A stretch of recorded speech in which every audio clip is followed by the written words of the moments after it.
नमस्कार दोस्तों, मैं आपका दोस्त आपका साथी चंद्रजीत शर्मा।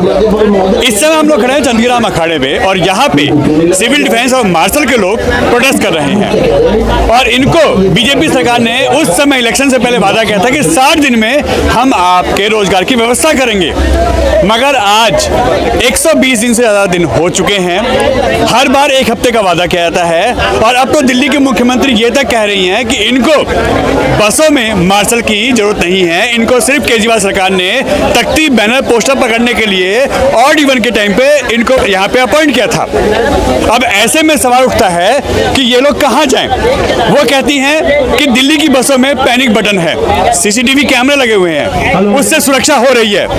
तो सवाल उठता है कि जब पैनिक बटन है और वहाँ पे सीसीटीवी कैमरे हैं तो ये तो पहले भी थे बसों में। अब आखिर ऐसी कौन सी व्यवस्था हो गई जिससे सीसीटीवी कैमरे जो जेब काटी जा रही है बसों में, जो लगातार महिलाओं के साथ छेड़खानी हो रही है, क्या वो मामले सुलट रहे हैं उससे? क्या उससे वो व्यक्ति, वो जो गुनहगार है, पकड़े जा रहे हैं? और मार्शल का कहना है कि क्या मुख्यमंत्री अपनी सिक्योरिटी हटा सकती हैं, वो भी अपनी गाड़ी में पैनिक बटन और सीसीटीवी लगा लें? आखिर इतनी सिक्योरिटी की जरूरत क्या है? जब पैनिक बटन से और सीसीटीवी कैमरे से सब कुछ हो सकता है तो दिल्ली में दिल्ली पुलिस, मार्शल और सिक्योरिटी की जरूरत क्या है? अगर सीसीटीवी कहीं लगा है, पैनिक बटन लगा है, तो वो सिर्फ किसी चीज को कैच करने के लिए होता है, किसी को अलर्ट करने के लिए होता है, ना कि किसी को पकड़ने के लिए और उस समय उस पर कार्रवाई के लिए। आज देखिए बस मार्शल बड़ी संख्या में यहाँ प्रोटेस्ट कर रहे हैं और इस बारिश में वो लगातार यहाँ पे इस समय बैठे हुए हैं। उनका साफ कहना है कि हम यहाँ से हटेंगे नहीं, कार्रवाई तो करनी पड़ेगी दिल्ली सरकार को और उनको यहाँ पे लाना है हमारे को और हमारे को रोजगार देना है। रोजगार दो, हम चाहते हैं हमें रोजगार मिले, मगर आप जुमला पार्टी ना बने, आप इस तरीके की हरकत ना करें। आपने हमसे वादे किए थे और आज आपके सारे वादे झूठे साबित हो रहे हैं। तो हम कहाँ जाएं? हमारा परिवार इस समय रोड पे है और हम किस तरीके से यहाँ चंदा इकट्ठा करके ऐसे प्रोग्राम कर रहे हैं, आप खुद सोचिए। और ये भी हकीकत है कि यहाँ पे यह लोग चंदा इकट्ठा कर करके प्रोटेस्ट कर रहे हैं, जिनके घर में पिछले 2 साल से सैलरी नहीं आई है, वो आज यहाँ चंदा इकट्ठा करके ये प्रोटेस्ट कर रहे हैं। दिल्ली सरकार के लिए सोचने की बात है। कहेंगे रेखा गुप्ता साफ मना कर चुकी हैं कि केजरीवाल ने रखा था आप लोगों को बैनर और पोस्टर पकड़ने के लिए, तो मना कर चुकी तरीके से। और उनकी लोगों ने तो हमें बिठा रखा है, वही तो हमें आश्वासन देते हैं रोजगार मिलेगा, रोजगार मिलेगा।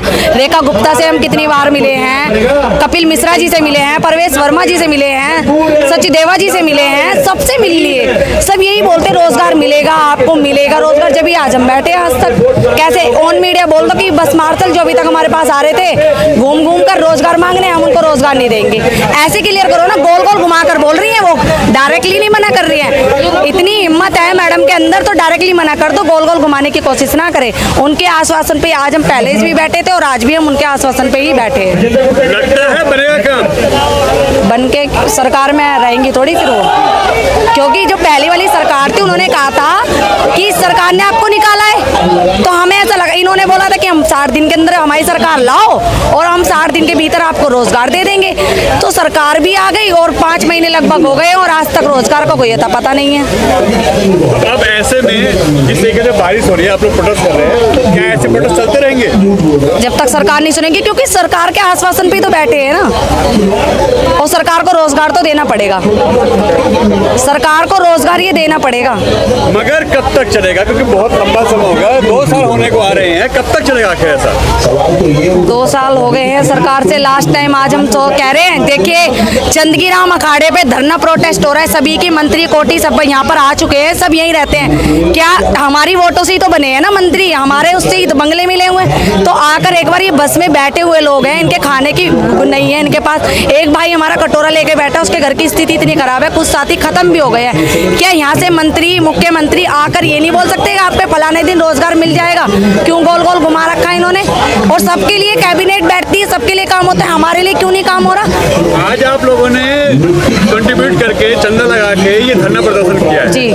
आप लोग पहले ही परेशान है, सैलरी नहीं है, परिवार चलाना मुश्किल हो रहा है और इस तरीके के धरने प्रदर्शन करने में आपको पैसा लग रहा है जेब से, तो क्या लगता नहीं है अब आर पार होना चाहिए? अब या तो बिल्कुल ना करो, बिल्कुल आर पार होना चाहिए। जो आज हमने चंदग्राम अखाड़े पे जो धरना करा है, आज ही हमने आर पार की ही लड़ाई करी है कि सरकार आज क्लियर कर दे, या तो देना है रोजगार या नहीं देना, क्लियर कर दे। गोल गोल मैडम ने जो अपनी बयान दिए थे एक अदालत में, उसमें मैडम ने गोल गोल कर कर घुमाया है। उसमें डायरेक्टली ये नहीं कहा कि हम उन्हें रोजगार नहीं देंगे, उन्होंने ये बोला था कि एक तख्ती खड़ी करने वाले को ये इतने रुपए दे देते हैं। तो आज भी तो आपने लगा रखे हैं, आज एमएलओ के पीछे आपने सिविल डिफेंस बस मार्शल लगा रखे हैं, तो आज भी तो है। आप एक तरफ कहते रोजगार दे रहे और एक तरफ कह रहे, मतलब समझ में नहीं आ रहा ये कहती क्या है करती क्या है, कुछ समझ में नहीं आ रहा। कह रही है वो गोल गोल घूमकर मेरे पास आते हैं, हम उनके लिए हम उनके पास जाते हैं तो हमसे कहती हैं हम आपके लिए कर रहे हैं, और वहाँ पर आप गोल गोल घुमा रही हो। ये तो मतलब घुमाने वाली बात हो गई ना। आप अपनी सरकार में आके आपके हाथ में सारी सिस्टम है, सर्विसेज सिस्टम, एलजी आपके, केंद्र सरकार आपकी, और आप आज भी घुमा रहे हो। तो ऐसे घुमाना तो नहीं चलेगा। ये सरकार 5 साल भी मुझे नहीं लग रहा टिकेगी। क्या लगता है कि ये लास्ट लड़ाई है या अभी चलती रहेगी ऐसे? लास्ट लड़ाई हो जाएगी अगर वो कुछ जवाब दे दें तो, मगर वो कुछ जवाब ही नहीं दे रहे। और ऊपर से वो ये भी तो नहीं बोले ना कि हम आपको रोजगार नहीं देना चाहते, बस वो गोल गोल ही घुमा रहे हैं। और अब जब उन्होंने ही हमें आश्वासन दिया है, उन्होंने ही हमें बोला था कि हम आपको 60 दिन के अंदर रोजगार देंगे, अब हम हमारी सरकार आने पे, तो अब उन्होंने ही हमें आश्वासन दिया है तो हम कर रहे हैं अपना, और चलता भी रहेगा आगे। क्योंकि हम लोग बहुत ज़्यादा परेशान हैं, कहीं जॉब नहीं मिल रही है, कहीं जॉब मतलब के लिए कहीं जाएँ इंटरव्यू के लिए जाएँ तो पहले बोलते हैं एक्सपीरियंस लाओ। तो हम लोग तो बहुत ज़्यादा परेशान हैं। हम तो बस यही चाहते हैं कि हमारा रोजगार हमें वापस मिल जाए बस। 60 दिन बोला था, 120 दिन से ऊपर हो गए, उम्मीद है कुछ? सर उम्मीद है, उम्मीद ला के बैठे हैं, क्योंकि उन्होंने इलेक्शन से पहले बोला था कि हमारी सरकार ला 2 महीने के अंदर आपको हम जॉब देंगे। तो इसलिए सर हम लोग बैठे हैं, जाते हैं मिलने तो बोलते हैं आपका काम हो रहा है बस। और मैडम कुछ और बोलती हैं न्यूज़ पे। हाँ यही बात है कि मैडम कुछ और बोलती हैं और जो और लोग हैं और नेता हैं वो कुछ और बोलते हैं। सर बताइए, विजेंद्र गुप्ता जी बीजेपी के हैं, सचदेवा जी बीजेपी के हैं, मैडम भी तो बीजेपी की तरफ से सीएम बनी है ना, तो उनको अलग से मतलब बताना पड़ता है हर बात। उनको समझ में नहीं आता है सिविल डिफेंस होमगार्ड एक है या नहीं है। जब जाते हैं ये बोलती हैं अच्छा आप सिविल डिफेंस से होमगार्ड और अलग है, ऐसे बोलती हैं। बताइए मैडम। जी सीएम मार्शल नहीं चाहिए, वो कह रही है ना बसों में मार्शल नहीं चाहिए, हमारी महिला आत्मनिर्भर है, ये वो जो बोल रही हैं। तो फिर होमगार्ड को क्यों लगाया हुआ, मुझे ये बताएं आप, क्यों लगाया हुआ है? वो भी तो मार्शल ही है ना। महिला आत्मनिर्भर है तो सिक्योरिटी लेके कुछ ले, वही तो मैं कह रही हूँ, सिक्योरिटी उनको भी नहीं चाहिए। फिर वो तो बहुत ज्यादा स्ट्रांग है, वो तो सीएम है ना, तो उनको तो सिक्योरिटी की जरूरत ही नहीं है। और फिर कह रही है हमें मार्शल नहीं चाहिए, हमारे पैनिक बटन है, कैमरे हैं, तो फिर होमगार्ड क्यों लगाया हुआ है? जवाब दे इस चीज का न्यूज में आके, प्रेस में आके कि होमगार्ड हम बिल्कुल ही लगा रहे, फिर उनको होमगार्ड को क्यों लगाया हुआ है? होमगार्ड को कहीं कभी थानों में, कभी कहीं, हमें उनसे इशू नहीं है कि उन्हें कहाँ लगाया है। बसों में क्यों लगाया हुआ है? फिर उनको भी, उन्हें बस मार्शल नहीं चाहिए ना, तो उन्हें क्यों लगाया हुआ है? हम उनसे ये पूछना चाहते हैं। वो कह रही है ना हमें बसों में मार्शलों की जरूरत नहीं है, तो क्यों लगाया हुआ है होमगार्डों को? ये तो मना भी नहीं कर रही ना कि हमें रोजगार नहीं देना, ये बस गोल गोल घुमाए जा रही है। इससे हम लोग को दिक्कत हो रही है। हमारा घर बहुत मुश्किलों से क्या चल ही नहीं पा रहा है। हमें पता है हम कैसे घर में रह रहे हैं, कैसे चल रहा है। हमारा पूरा घर हम पे डिपेंड था। पापा नहीं है हमारे, इसके पापा नहीं है, मेरे पापा भी नहीं है, भाई भी नहीं है, हम अकेले घर चलाने वाले थे। अब हमसे पूछो ना हम कैसे रह रहे हैं, कैसे हमारा घर गुजर हो रहा है। तो मैं इनसे यही कहना चाहती हूँ कि हमारा रोजगार हमें वापस कर दें। हम बहुत ज्यादा परेशान हैं, बहुत ज्यादा। लगता है रेखा गुप्ता तो एक तरीके से मना कर चुके, केजरीवाल ने आप लोगों को रखा था डंडे झंडे बैनर पोस्टर के लिए, ऑड इवन के लिए, वो तो साफ मना कर रही है। लगता है कि कुछ होगा आप लोगों का? उनको अगर स्टडी करके बैठे हैं तो उनको बोलना जो बोल रही हैं अगर वो उचित है तो हमें भी उचित लगेगा, लेकिन वह सरासर गलत बोल रही है, गलत बयान दे रही हैं। हमने कभी तख्ती पलट लेके कभी खड़े हुए मार्शल? हमने बड़ी सच्ची निष्ठा ईमानदारी से बसों में काम किया है, दिल्ली की जनता की सेवा की है, कोविड में देश दिल्ली की सेवा की है। लेकिन आज हम भाजपा सरकार से निवेदन करने आए हैं, अगर जिस दिन हमारा समझ लो दिमाग खराब हो गया तो भाजपा सरकार मुंह दिखाने लायक नहीं रहेगी। उस दिन अंतिम यात्रा निकलेगी इनकी ऐसी हालत हो जाएगी दिल्ली के अंदर। ये दिल्ली देश की राजधानी है, कहीं का भी नहीं छोड़ेंगे भाजपा को यहाँ, क्योंकि भाजपा ने हमें आश्वासन दिया, बार बार आश्वासन दिया। भाजपा के बड़े से बड़े नेता दिल्ली में प्रोटेस्ट किया हमारी बहाली को लेकर। मुख्यमंत्री के जो आतिशी मुख्यमंत्री थी उनके खिलाफ प्रोटेस्ट किया। हमारी बहाली को लेकर, लेकिन आज तक भाजपा सरकार 5 महीने हो गए, 5 महीने के अंदर भी कोई भी प्रतिक्रिया भाजपा की तरफ से रोजगार को लेकर नहीं आई है। ये अन्याय है। अगर भाजपा ने जल्दी कोई कार्रवाई नहीं की तो मुंह दिखाने लायक नहीं छोड़ेंगे। देश की राजधानी है दिल्ली। अब क्या ये आखिरी लड़ाई है, क्योंकि लगातार 7 दिन बोला था, 120 दिन से ऊपर हो गए हैं और अब तो रेखा गुप्ता जी कहने लगी है कि हमने आपको रखा ही नहीं, हमें जोर से नहीं आप लोग। मैं माननीय मुख्यमंत्री जी से एक सवाल करना चाहता हूं। माननीय मुख्यमंत्री जी, आप घर के अंदर 40 पुलिसकर्मी रखते हैं, ठीक है? अपने साथ आपने कहा कि गाजियाबाद से मुझे धमकी मिली, वो बीजेपी का कार्यकर्ता था जिसने धमकी दी थी खाली सिक्योरिटी बढ़ाने के लिए। वीरेंद्र सचदेवा जी जो दिल्ली प्रदेश के अध्यक्ष हैं, वो 20 पुलिसकर्मी लेकर चल रहे हैं। इनका हमारे टैक्स के पैसे से ये 100 पुलिसकर्मी की आप तनख्वाह लगाइए, कितनी तनख्वाह होती है? क्या दिल्ली के अंदर आपने कैमरे लगा दिए तो आपको सुरक्षा की क्या जरूरत है? आपको किस बात का डर है? आप जनता के प्रतिनिधि हो, ठीक है? आप कहते हो जी बसों के अंदर जनता के लिए हमें मार्शल की जरूरत नहीं है, तो आपको क्या जरूरत है भाई? आप 2 पुलिस वाले लेकर चलो ना। आप 40 पुलिस वालों को कातिले लेकर चल रहे हो। Z+ सिक्योरिटी कौन सी आपको जान से खतरा है? आप जनता के लिए तो बने हो। तो ये कहने का मतलब है कि हमारे देश का जो पैसा है, जो टैक्स का पैसा है, जो पुलिस को सुरक्षा के लिए लगाना चाहिए, वो इन नेताओं के पीछे पुलिस लगी हुई है, ठीक है? इन नेताओं को सुरक्षा दे रही है। सीएम मैडम ये कह रही है कि हमें मार्शलों की जरूरत नहीं है। मैं कहना चाहता हूं कि आपको मार्शलों की जरूरत नहीं है, तो आप मार्शलों को आप मना कर दो ना, सार्वजनिक तौर पर मना करो कि हम रोजगार नहीं दे पाएंगे, हम सक्षम नहीं है। बीजेपी ने झूठ बोला था, ये जुमला पार्टी है। क्यों नहीं बोलते ये? क्यों नहीं बोलते? क्यों? क्योंकि ना डर लगता है। अब मार्शल ढूंढ रहा है, जहां पर भी बीजेपी का नेता मिलेगा उससे सवाल पूछ रहा है कि कहां हुआ हमारा रोजगार का? आपने वादे किए थे, क्या हुआ? तो ये मिलने से टकरा रहे, कह रहे हमें पुलिस की सुरक्षा बढ़ा दो, मार्शल हमें पकड़ लेंगे। हमें उन्हें डर किसी चीज से नहीं है, मार्शलों से डर है। मगर उनको सिक्योरिटी तो पूरी चाहिए जी। और वो कह रहे हैं कि पैनिक बटन लगा हुआ है, कैमरे लगे हुए हैं, लोग सुरक्षित हैं। ये दोहरान कैसा नियम चलेगा? तो इनका जो सिक्योरिटी है ना, 1 मिनट सर, जो इनके पास सिक्योरिटी लगी है, 4 लेडी पुलिस है, बाकी और भी पुलिस वाले हैं, तो ये हटा के अपने आगे पीछे कैमरा लगा ले और पैनिक बटन लगा ले। क्यों इनको सिक्योरिटी चाहिए? फिर जहाँ जाती है गाड़ी में जाती है, गाड़ी में क्यों जाती है? बसों में जाओ ना, सफर करो बसों में, तब पता चलेगा ना। जो मिडिल क्लास के घर की महिलाएं हैं कैसे बसों में यात्रा करती हैं, कैसे कैसे लोग चढ़ते हैं, उनके साथ क्या होता है बसों में, वो सफर करके देखे तब पता चलेगा ना। उनका तो कहना आसान है कि तख्ती लेके खड़ा कर दिया, इंजीनियर प्लस 30,000 रुपये सैलरी नहीं ले रहे, 30,000 ले रहे। तो इंजीनियर और सिविल डिफेंस में फर्क है। सिविल डिफेंस निष्काम सेवा करती है, क्या इंजीनियर करते हैं निष्काम सेवा? क्या देश के लिए मर मिटते हैं? कोरोना काल में 24 घंटे हम लोगों ने सेवा दिया, निष्काम वो भी। क्या वो लोग कर सकते हैं? क्या नेता लोग कर सकते हैं? नहीं कर सकते ना। अब जब इन्होंने वादा किया और बोला सरकार बनाओ हमारी, अब इनकी सरकार जब बन गई तो ये धोखाधड़ी क्यों? ये तो धोखा दे रहे हैं लोग। ये धोखाधड़ी है। ये भारतीय जनता पार्टी नहीं, ये भारतीय जुमला पार्टी है। फिर तो ये तो गलत पार्टी है। जुमला पार्टी सही है। भारतीय जनता पार्टी जुमला पार्टी है। 27 साल का वनवास काट के आई है। यदि इन्होंने रोजगार नहीं दिया तो हम 60 या 50 साल तक तब तक दिएंगे। हम अपने बच्चों से भी कहेंगे बीजेपी को कभी भी वोट मत देना जब तक दिल्ली में रहेंगे। हमारे बड़े बुजुर्गों ने कहा बीजेपी कभी रोजगार नहीं देती, छीनती है, और अभी तक एक भी रोजगार ना तो हमें दिया और ना ही देगी। क्या इसी तरीके चलता रहेगा?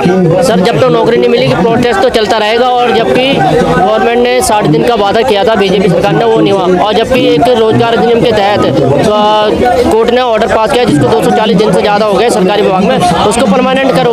और जबकि हम सेवा दे रहे हैं और कावड़ में हर जगह भी इलेक्शन ड्यूटी में भी, कोरोना में भी ड्यूटी करी है, कई सारे हमारे भाई साथ के खत्म हो चुके हैं, तो ये कोर्ट का ऑर्डर भी नहीं मानते। जब तो कोर्ट ने साथ साथ बोल रखा है कि इनको नौकरी दो, किसी भी हालत में दो, क्योंकि 8 से 10 साल हो चुके हैं। जबकि कोर्ट का ऑर्डर है जिसको 240 दिन से ज़्यादा हो चुका है उनको नौकरी दो, और अब ये भी नहीं दे रही, जो कि गलत है। ये बीजेपी तो कह रही है, दिल्ली के सीएम कह रही है जरूरत नहीं है बसों में मार्शल की, क्योंकि पैनिक बटन लगे हुए हैं, कैमरे लगे हुए हैं। अरे हमें ऐसी झूठी सरकार ही नहीं चाहिए। जो आपने क्या वादा किया वो तो दूर की बात है। जुबान आपकी भी मां सत्य थी, मेरी भी मां सत्य। अगर मैं जो जुबान बोलूंगा सत्य बोलूंगा। हमें ऐसी सरकार चाहिए ही नहीं जो झूठ बोलकर सत्ता हासिल करे और महल बनाने में बिजी है, महल बनाने में बिजी है। और आज हमें आश्वासन दे करके प्रोटेस्ट कर ही रहे। हम जब प्रोटेस्ट करवाया जा रहा है और आज 5 महीना हो गया, न तो 1 रुपये दिया हमें वापिस, और ये भी बोला गया कि आप प्रोटेस्ट करो, हम आपको सैलरी भी देंगे और जितने दिन बैठे उसका पैसा भी देंगे। ये कब तक चलेगा आपका क्यों वो तो कह रही है पैनिक बटन लगे हैं दिल्ली के मुख्यमंत्री, CCTV लगे हैं, महिलाओं को सुरक्षा पूरी हमने दे दी है, तो और वो कह रहे हैं कि आप लोगों को केजरीवाल रखा था OD1 के लिए, रेड लाइट पे आपको खड़ा होने के लिए, बैनर पोस्टर पकड़ने के लिए, तो लगता है कुछ उम्मीद है इस सरकार से? सर 12/8/2019 में 12/8/2019 को भी बस के अंदर पैनिक बटन लगे थे, CCTV कैमरे भी लगे थे। उसके अंदर से बच्ची अगवा होके जा रहा था, जो मार्शल संतोष कुमार ने उसकी जान बचाई थी, तो उस वक्त भी लगे हुए कैमरे में आज भी फोटो आ रहा, लेकिन वो शख्स आज तक पकड़ा नहीं गया। तो आपका कैमरा यहाँ फेल हो गया। पैनिक बटन का जहाँ तक सवाल है, आप पैनिक बटन अगर मयूर विहार में दबाते हैं तो पैनिक बटन पे कार्रवाई आपको चाणक्यपुरी में जाके होता है, तो ऐसा पैनिक बटन का क्या काम है? तो ये दोनों प्रक्रिया तो वहाँ पे फेल है। सवाल उनको मार्शल से दिक्कत है, मार्शल नहीं लगाना है, तो हम ये तो थोड़ी कह रहे हैं कि आप हमको मार्शल लगाओ, बिल्कुल नहीं। हमें रोजगार से मतलब है। हम अपने जीवन का महत्वपूर्ण समय 8 से 10 साल बर्बाद कर दिया, दे दिया, उसके बाद हम कहीं जाने लायक बचे नहीं, तो हमको रोजगार का व्यवस्था तो करोगे ना। भारत का ये कैसा न्याय है जो यहाँ विधानसभा में पास हमारा रोजगार हो गया, विधानसभा के अंदर ये मुहर लगी है दोनों सरकार की। ये विधानसभा में हमारे लिए रेजोल्यूशन पास हुआ कि ये इनको रोजगार दे देना चाहिए, और दोनों सरकार का साइन हो गया। उसके बाद हमें रोजगार नहीं मिली। उसके बाद बीके सक्सेना जी का ये सजेशन आया इसके ऊपर कि इसके लिए क्या होना चाहिए, ये देख लीजिए,